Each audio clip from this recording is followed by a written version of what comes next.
এবার একটু একটু করে পারমাণবিক অস্ত্র ব্যবহার করতে শুরু করেছে রাশিয়ার প্রেসিডেন্ট ভ্লাদিমির পুতিন। তবে কি তৃতীয় বিশ্বযুদ্ধ একেবারে সন্নিকটে? ইউক্রেনকে শেষ করতে যেন একেবারে মরিয়া হয়ে উঠছে রাশিয়ার প্রেসিডেন্ট ভ্লাদিমির পুতিন। কিন্তু সম্প্রতি ইউক্রেনের ক্যান্ডি বোমা নিয়ে শুরু হয়েছে নতুন উত্তেজনা। ইউক্রেনের এই নতুন ক্যান্ডি বোমা কি এই যুদ্ধের মোড় ঘুরিয়ে দিতে পারবে? তবে ইউক্রেনের কোনো কিছুকে পাত্তা দিচ্ছে না রাশিয়ার প্রেসিডেন্ট ভ্লাদিমির পুতিন। আর তাই রাশিয়া ইউক্রেন যুদ্ধের টান টান উত্তেজনার মধ্যে এবার পশ্চিমাদের কাছ থেকে ইউক্রেন যেসব অস্ত্রশস্ত্র পাচ্ছে, এসব অস্ত্রশস্ত্রের যেন কোনো মূল্যই নেই রাশিয়ার প্রেসিডেন্ট ভ্লাদিমির পুতিনের কাছে। ইউক্রেন যখন রাশিয়ার উপরে হামলা চালাচ্ছে, তখন এর পাল্টা জবাবে ইউক্রেনকে ডাবল হামলার স্বাদ বুঝিয়ে দিচ্ছে রাশিয়ার প্রেসিডেন্ট ভ্লাদিমির পুতিন। কিন্তু পুতিন যখন এতবার করে ইউক্রেন ও পশ্চিমাদেরকে পারমাণবিক অস্ত্রের হুমকি দিয়ে আসছে, তখন কিন্তু দিন গড়ানোর সাথে সাথে তৃতীয় বিশ্বযুদ্ধের আশঙ্কা আরো বেড়ে যাচ্ছে। আর সম্প্রতি প্রেসিডেন্ট পুতিন একটু একটু করে পারমাণবিক অস্ত্র ব্যবহারও শুরু করে দিয়েছে, অর্থাৎ কিনজাল মিসাইল দিয়ে হামলা শুরু করেছে প্রেসিডেন্ট পুতিন। তবে কি তৃতীয় বিশ্বযুদ্ধ একেবারে সন্নিকটে? বেশ কিছু গুরুত্বপূর্ণ আলোচনা থাকবে আজকের এই ভিডিওতে। বিস্তারিত জানতে ভিডিওটিতে একটি লাইক দিয়ে ততক্ষণ পর্যন্ত আমাদের সাথেই থাকুন। ইউক্রেন যখন রাশিয়াকে খোঁচা দিয়ে আরো বেশি উত্তপ্ত করছে,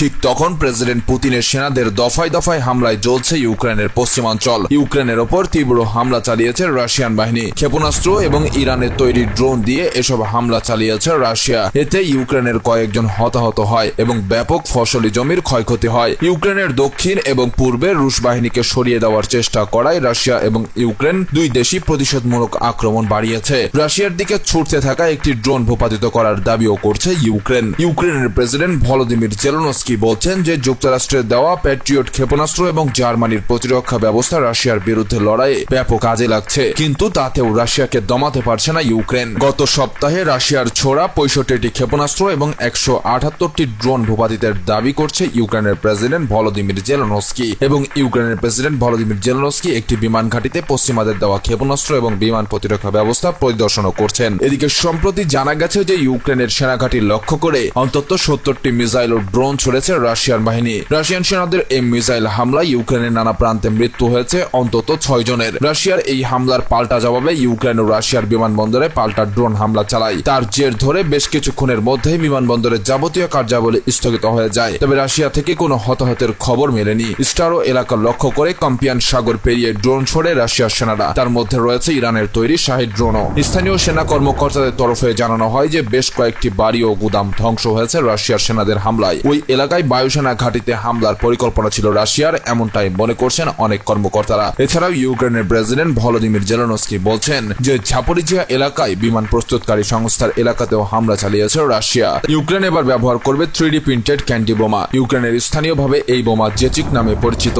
যুক্তরাষ্ট্র এবং পশ্চিমাদের অব্যাহত সামরিক সহায়তা সত্ত্বেও রাশিয়ার বিরুদ্ধে যুদ্ধে অস্ত্র ঘাটতির দাবি জানিয়ে আসছে ইউক্রেন। এমন পরিস্থিতিতে বিকল্প উপায় হচ্ছে এই ক্যান্ডি বোমা। নতুন এই বোমা তৈরির কাজে জড়িত বিভিন্ন অপেশাদার গ্রুপের সঙ্গে কথা বলে এই ক্যান্ডি বোমা সম্পর্কে বেশ কিছু তথ্য জানা যায়। ইকোনমিস্টের প্রতিবেদনে এই বোমা সম্পর্কে উল্লেখ করে বলা হয়, অস্ত্র এবং গোলাবারুদের ঘাটতিতে ক্যান্ডি বোমা ব্যবহারের দিকে ঝুঁকছে ইউক্রেন। তবে ইউক্রেনের সামরিক বাহিনীর কর্মকর্তাদের সঙ্গে যোগাযোগ করলে তারা জানায় যে এই বোমার উৎপাদন প্রতিদিন 1,500 উন্নীত করতে চায় ইউক্রেন। এই বোমা তৈরির পর 3D প্রিন্টেড এই ক্যাসিংগুলো C4 বিস্ফোরক দিয়ে পূর্ণ করার জন্য পাঠানো হয় বলে উল্লেখ করা হয়। এদিকে রাশিয়া ইউক্রেন যুদ্ধের এই পর্যায়ে সাম্প্রতিক মাসগুলোতে রাজধানী মস্কো সহ রাশিয়ার অভ্যন্তরে হামলার ঘটনা বেড়ে গেছে। অন্যদিকে আকাশপথে রাশিয়ার ড্রোন ও ক্ষেপণাস্ত্র হামলাও ব্যর্থ করার দাবি করছে ইউক্রেন। ইউক্রেনের সেই সাফল্যের রহস্য যেন এবার সামনে এলো। তবে এই সাফল্যকে পাত্তাই দিচ্ছে না রাশিয়া। ইউক্রেনের পক্ষ থেকে মার্কিন ও জার্মান আকাশ প্রতিরক্ষা ব্যবস্থাকে অত্যন্ত কার্যকর বলে উল্লেখ করা হয়। জানা গেছে যে বেসামরিক ও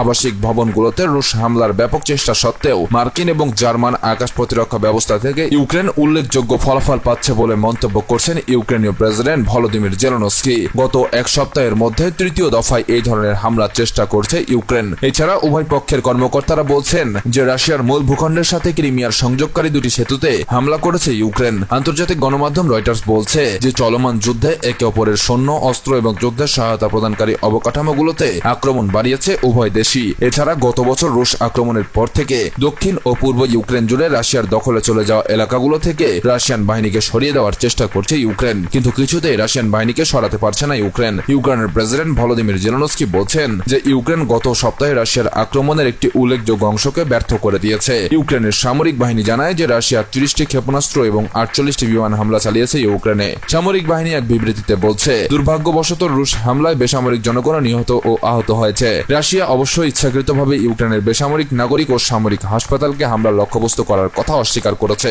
রুশ আগ্রাসন ও এর জেরে সৃষ্ট যুদ্ধে হাজার হাজার মানুষ নিহত হয়েছে এবং লাখ লাখ মানুষ বস্তুচ্যুত হয়েছে বলে জানা যায়। এছাড়া ইউক্রেনের বহু শহর ধ্বংস হয়ে গেছে। উল্লেখ্য যে রাশিয়ার আগ্রাসন মোকাবেলায় ইউক্রেনকে পশ্চিমাদের সরবরাহ করা অত্যাধুনিক বিমান প্রতিরক্ষা ইউনিটগুলোর মধ্যে একটি হচ্ছে প্যাট্রিয়ট সিস্টেম। বিদ্যুৎ জ্বালানি ও অন্যান্য গুরুত্বপূর্ণ অবকাঠামো লক্ষ্য করে রাশিয়ার বিমান হামলা প্রতিরোধে এই ক্ষেপণাস্ত্র প্রতিরক্ষা ব্যবস্থা ইউক্রেনকে সহায়তা করেছে। এছাড়া রুশ আগ্রাসন মোকাবেলায় ইউক্রেনকে SLM এয়ার ডিফেন্স সিস্টেম দিয়েছে জার্মানি। এর সাহায্যে মাটির ওপর 20 থেকে 40 কিলোমিটার পর্যন্ত দূরত্বে ধেয়ে আসা মিসাইলকে আটকে দেওয়া যায়। মিসাইলের গতিপথ পরিবর্তন করে দিতে পারে এই সিস্টেম। তো দর্শক, আজকের ভিডিওটি এ পর্যন্তই। আজকের এই ভিডিও সম্পর্কে আপনাদের কাছে কি মনে হয়? রাশিয়া ইউক্রেন যুদ্ধ গড়িয়ে ঠিক কোন পর্যায়ে এগোচ্ছে? আপনাদের মূল্যবান মতামত অবশ্যই আমাদেরকে কমেন্ট বক্সে জানাতে পারেন। আর আপনি যদি দেশ বিদেশের এমনই সব খবরাখবর সবার আগে আপডেট পেতে চান, তাহলে এখনই আমাদের ফেসবুক পেজটিকে ফলো করে দিন এবং ইউটিউব চ্যানেলটিকে সাবস্ক্রাইব করুন।